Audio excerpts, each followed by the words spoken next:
45 years ago, a young schoolteacher named Isabelle Moreau stepped off a bus in the village of Saint-Colombe-sur-Renée and was never seen alive again. She left behind a leather satchel on the seat beside her, still buckled, still carrying her lesson plans for Monday morning, as though she'd only meant to step away for a moment. The gendarmerie concluded within 3 weeks that she had most likely walked into the river. The case was formally classified as an unresolved disappearance, and the file was placed in an archive that no one opened again for 4 decades. Her mother waited for an answer until the day she died.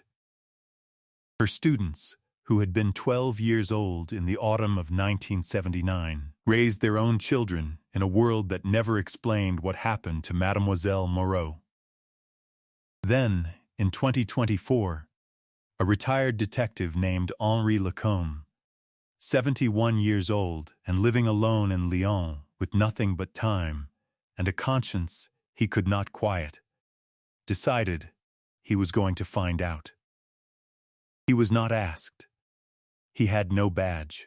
He had no budget, no laboratory access, no institutional authority of any kind. What he had was 40 years of investigative experience, a laptop computer his granddaughter had taught him to use, and a particular kind of stubbornness that retirement had done nothing to diminish. What he found would rewrite everything the village of Saint-Colombe-sur-Renée thought it knew about its own past. But to understand how one man solved a case that an entire department had given up on, you first have to understand who Isabelle Moreau was. And you have to go back to that October evening. Because what happened to her did not begin on the night she disappeared. It began the moment she arrived in that village, young and full of hope, in a world that was not ready for either. The Renée Valley in the autumn of 1979 was a place that felt older than it was. The vineyards had been producing the same wines for 300 years. The stone houses along the river road had been built by men who were now buried in the churchyard behind them. In villages like Saint-Colombe-sur-Renée, which sat on a narrow wedge of land between the water and the hills, strangers were noticed. Newcomers were assessed. Trust was extended slowly, over years, and sometimes not at all. Isabelle Moreau had come from Grenoble. She was 26 years old, the daughter of a postal clerk and a seamstress, the first person in her family to earn a university degree. She had graduated from the École Normale with high marks and a placement at the village school that everyone told her was a good start. She drove a used Renault 4 that broke down on steep roads. She rented a room above the bakery on Rue de Charme and paid her rent on the 1st of every month, never late. She kept a small garden of tomatoes and herbs on her windowsill. She wrote letters home to her mother every Sunday evening. She was, by every account, exactly what she appeared to be. A serious, warm, dedicated young woman who had chosen teaching because she believed children deserved someone who cared. Her students called her Mademoiselle Moreau, with a respectful formality that she quietly found touching. She baked them madeleines on the last Friday of each month. She stayed after school to help the children who were struggling. She attended every village festival, bought bread from the local boulangerie, drank her coffee at the café on the square, and made a genuine effort to belong somewhere that was slow to welcome her. By the autumn of 1979, after 2 years, she had nearly succeeded. The village priest later said she was the finest teacher the school had seen in a generation. Her landlady described her as a daughter she was glad to have. 3 students from that year's class would go on, 40 years later, to still remember her name unprompted, still recall a specific lesson she had taught them, still feel a faint ache when they passed the school where she had worked. On the evening of Friday, October 12, 1979, Isabelle took the evening bus home from Valence, where she had spent the afternoon at the prefecture handling a paperwork matter for the school. She was seen boarding the bus at 6:45. The driver later confirmed she was seated by the window, second row, with her satchel on the seat beside her. Several passengers recalled her. No one recalled anything unusual. The bus reached Sainte-Colombe-sur-Rene at 8:17. Isabelle Moreau was not on it when it left. The first person to report her missing was her landlady, Madame Vrit, who had expected Isabelle home for dinner at 8:30 and had kept a pot of soup warm on the stove until well past midnight. By 1 in the morning, she called the gendarmerie. The duty officer took the report. He noted that the woman had been missing for fewer than 5 hours and suggested Madame Vrit wait until morning. By Saturday morning, when Isabelle still had not come home and had not called, and there was a telephone in her room, a luxury she had paid extra to have, the gendarmerie opened a file. Captain Ren Duval led the investigation. He was 52 years old, a practical man, 3 years from retirement, accustomed to cases that resolved themselves within a week. He checked the hospital in Valence. He called the prefecture to confirm she had completed her visit. He contacted Isabelle's parents in Grenoble, who drove to the village in a state of terror and remained there for 9 days, sleeping on a cot in the gendarmerie waiting room. The satchel was recovered from the bus depot in Valence. The driver had left it in the lost property cabinet after no one claimed it. Inside were Isabelle's lesson plans for the following Monday, a half-eaten pain au chocolat wrapped in a paper bag, her teacher's notebook with red pen clipped to the cover, and a small photograph of her parents on the steps of their Grenoble apartment building. Her house key was in the outside pocket. Her purse was never found. Her Renault 4 sat untouched in the courtyard behind the bakery. The search covered the riverbank, the vineyards, the road between the bus stop and her room, a distance of 400 meters, a walk she had made hundreds of times. Volunteers from 3 villages turned out on the weekend. The gendarmerie brought dogs. Nothing was found. Captain Duval spoke to the bus passengers he could trace. He spoke to the cafe owner, the baker, the school children's parents. He compiled a list of 23 individuals in the village who might have had cause to interact with Isabelle or to bear her any grievance. He found no cause. He found no grievance. He found no evidence of foul play, no witnesses to anything irregular, and no body. By November 3rd, 22 days after her disappearance, he wrote in his report, "In the absence of physical evidence and given the proximity of the river, it is probable that the subject entered the water voluntarily or accidentally during the evening of October 12th. Cause of disappearance, unresolved. File status, inactive. The river did not yield her. Her parents went home to Grenoble. Her mother, Simone Moreau, wrote to the prefecture every year on the anniversary of her daughter's disappearance for the next 26 years, until her hands became too unsteady to hold a pen. The letters were received, acknowledged in 2 or 3 sentences, and filed. The case remained inactive. The satchel was eventually returned to the family. Her mother kept it in the wardrobe in Isabelle's old bedroom, still buckled, still carrying the lesson plans for Monday morning. Time moves differently in small places.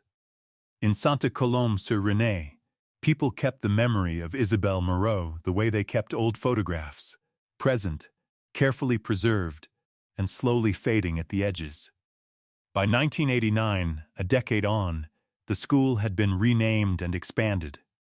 The bakery where she had rented her room had changed hands twice. Madame Vrit had died of a stroke in her kitchen, the pot still on the stove. The 3 students who had loved Mademoiselle Moreau were in their 20s, scattered across France, carrying her in some quiet compartment of themselves that they rarely opened. By 1997, the gendarmerie post in Sainte-Colombe-sur-Rene had been consolidated into a larger district office. Captain Duval had long since retired. His case files were transferred, archived, and eventually digitized in a project that would not be completed until 2018. By 2010, the bus line that Isabel had taken that October evening no longer existed. The road had been rerouted. The bus stop where she had last been seen was now the entrance to a car park. But in a ground-floor apartment in Lyon, an old detective who was supposed to be enjoying his retirement kept a habit he had formed 40 years earlier. Every morning, Henri Lacombe sat at a table with a cup of coffee and read the news. He had been an investigator with the police judiciaire for 38 years, most of them in Lyon, and he had the particular affliction of people who had done that work for too long. He could not stop seeing the things that did not fit. An article, a detail, a name that surfaced somewhere it shouldn't, these things caught in him like burrs. His granddaughter Elise had set up the computer for him in 2019. She had shown him how to search online databases and how to find digitized archives. She had expected him to look up old football results. He had spent 6 months teaching himself to navigate the digitized records of French departmental archives. In the spring of 2023, he found the file. A 1979 cold case from the Arche, a missing schoolteacher. Digitized, but marked inactive. He read Captain Duval's report 3 times. Then he made a note on the small pad he kept beside his coffee cup. The list of 23. Were all 23 ever truly eliminated? What happened next took him 14 months. Every case on this channel represents weeks of digging through records, verifying facts, and piecing together real lives that were lost. If you want us to keep uncovering the truth behind stories like this one, take a second to like and subscribe, and drop a comment telling us where in the world you're watching from. Now let's get back to Henri Lacombe and what he found when he started asking questions that nobody had asked in 45 years. Henri Lacombe was not a man who moved quickly. He had learned, over 4 decades of investigations, that impatience was the most common reason cases went wrong. You moved fast. You missed the thing that was sitting right in front of you. He had seen it happen to brilliant investigators. He was determined it would not happen to him. Not now. Not on a case he had given himself voluntarily, with no deadline and nothing to prove. He began with the digitized record. Captain Duval's original file contained 41 pages of notes, witness statements, and administrative correspondence. Lacombe read all of it. He made a chart of the 23 individuals on Duval's list, their names, their stated relationships to Isabel, and the nature of their elimination from the inquiry. 20 of the 23 had been cleared by alibi, corroborated testimony, or absence from the village. 2 had been noted as uncooperative but ultimately excluded for lack of evidence. 1 entry near the end of the list was different. Name: Gaston Ferrat. Occupation: vineyard worker. Relationship to victim: irregular contact. Status: noted for follow-up. There was no follow-up. The investigation had been closed before it happened. Lacombe sat with that page for a long time. Then he wrote the name on his pad and circled it. Gaston Ferrat had been 34 years old in 1979. He had worked at a vineyard on the hill road above Sainte-Colombe-sur-Rennais, a road that ran parallel to the route Isabel would have walked from the bus stop to the bakery. The vineyard's owner, now deceased, had employed him seasonally for 5 years. Captain Duval had noted that Ferrat had been observed near the bus stop on the evening of October 12th by 1 witness, had given a statement claiming to have been walking home, and had not been questioned further. Lacombe needed to know if Gaston Ferrat was still alive. He needed to know where he had lived after 1979, whether he had left the region, whether he had a criminal record elsewhere. He spent 3 weeks learning to search the National Civil Registry online. He found what he was looking for on a Tuesday in August 2023. Gaston Ferrat had moved to the Dordogne in 1981. He had been arrested there in 1984 for an assault on a woman who had been walking alone on a rural road.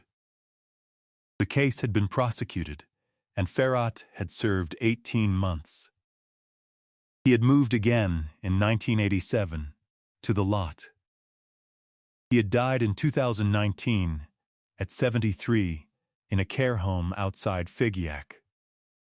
He had died with no surviving family. Lacombe felt the particular stillness that comes when a long search arrives at a door that is permanently closed. He had felt it before. He sat with it, as he always had, and then he moved forward, because there was still the question of the woman who had last seen Isabelle Moreau alive. The witness who had placed Ferrat at the bus stop was a woman named Agnes Payroll. In 1979, she had been 61. She was now, if she was alive, 106 years old. She was not. She had died in 1994. But Agnes Payroll had had a daughter. The daughter, Marguerite, was 78. She lived in a retirement apartment in Montlamar. Lacombe found her through an address database that Élysée had shown him, the kind of tool that had not existed when he was a working detective. He wrote her a letter on paper, in longhand, because he was 71, and that was how he communicated with people his granddaughter's age and older. He explained who he was. He explained what he was trying to understand. He asked if she had any memory of what her mother had told her about that October evening in 1979. Marguerite Payroll called him 6 days later. Her mother, she said, had spoken about Isabelle Moreau's disappearance for the rest of her life. It had troubled her deeply. And there was something she had told the gendarmes at the time that she did not believe they had properly understood. She had not seen Gaston Ferrat walking home.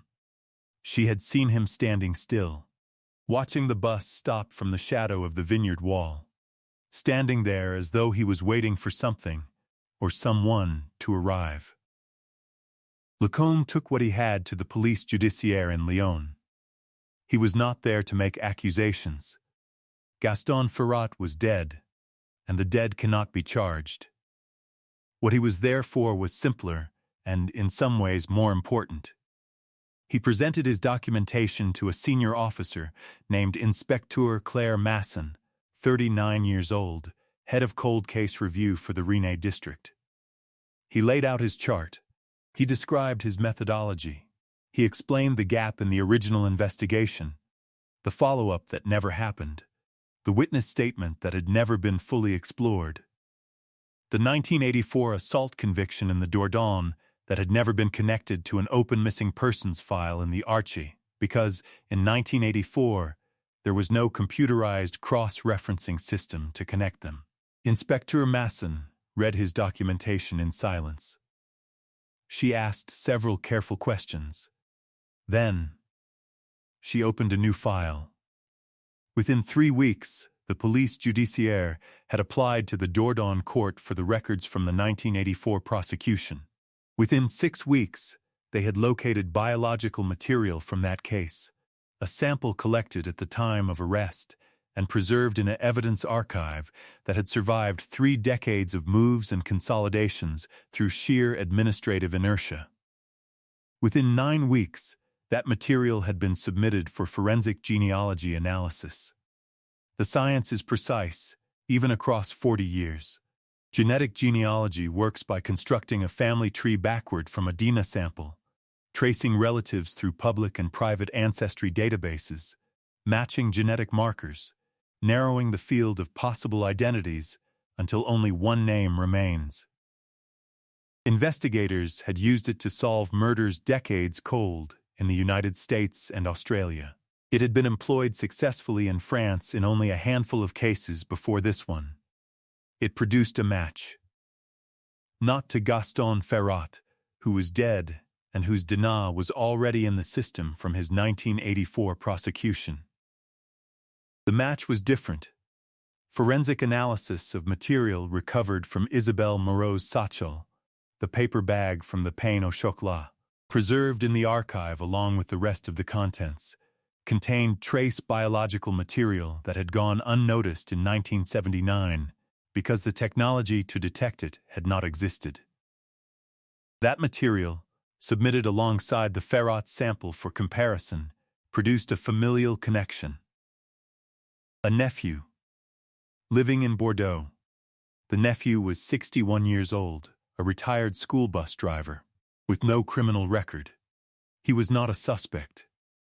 What he was, for the investigation, was a living link to a family, and a family tree that, mapped by genealogists working with the police, led directly back to Gaston Ferrat, and to the answer of how Ferrat's biological material had come to be on the belongings of a woman who had disappeared in the dark on a road he had no reason to be watching. Gaston Ferrat had been on that road because he had been waiting for Isabelle Moreau. Records recovered from the 1984 prosecution, a statement given at the time by the victim of the Dordogne assault, described a man who had approached her on an isolated road on an autumn evening after watching her walk from a local bus stop. The pattern was identical. The method was identical. The outcome, in 1984, had been different only because a car had appeared before the worst had happened. In 1979, no car had appeared. The case could not be prosecuted. Gaston Ferrat had died in a care home outside Figeac in 2019, 3 years before Henri Lacombe had sat down with his morning coffee and found the name circled in his mind.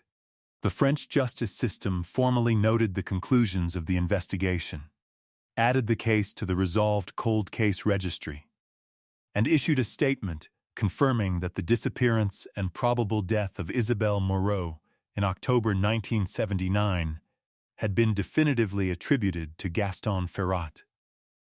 Inspecteur Masson presented the documentation to Henri Lacombe in a meeting at the Lyon Prefecture. She thanked him, formally and in writing, for the quality of his work. He drove home and sat in his kitchen for a long time. Then he called Élysée. Isabelle Moreau was 26 years old.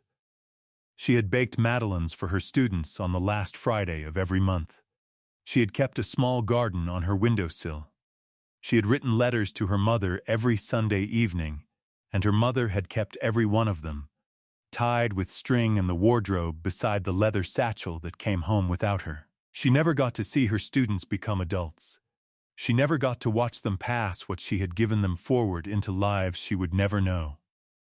She never got to drive her Renault 4 back to Grenoble on a summer afternoon, to sit on her parents' steps in the sun, to become what she was in the process of becoming. What she got, 45 years late, was the truth, and the truth was found not by a department with resources, not by a lab or a database or a government commission, but by one retired man with a laptop computer and a question he could not stop carrying. The family, Isabelle's nephew, her cousin's children, the generation that grew up knowing only that she had disappeared, received the police notification on a Tuesday morning in the spring of 2024. Her cousin, who was 74 and lived in the house where Isabelle had grown up, said a single thing when she was told. She said, "We always knew she wouldn't just leave." There is something in that sentence worth staying with. A family held a truth for 45 years that the institution responsible for finding it had set aside after 22 days. They held it without evidence, without the tools to prove it, without any official acknowledgement that their certainty was anything other than grief refusing to accept an answer it had never been properly given. They were right. They had always been right. What does it mean that a retired detective with no authority, no resources, and no obligation spent 14 months of his own life finding what a system had failed to look for? What does it say about the architecture of justice? Not its intentions, but its practice, when the work that mattered was done in a kitchen in Lyon, alone, by a 71-year-old man who simply could not let something go. And how many other files are sitting in archives right now, marked inactive, with a circled name at the bottom of page 38 that nobody has gone back to read? Leave your thoughts in the comments below. I want to know, does knowing that a case like this was solved, not by a system, but by one person who refused to stop, change how you think about the cold cases that haven't been resolved yet? And is there a case from your own country, your own region, that you think deserves the same attention? Justice came for Isabelle Moreau after 45 years. Stories like hers are why this channel exists. If you believe truth is worth pursuing no matter how long it takes, subscribe so you don't miss the next case. And if you want more resolved cold cases, the links are in the description below. Thank you for being here.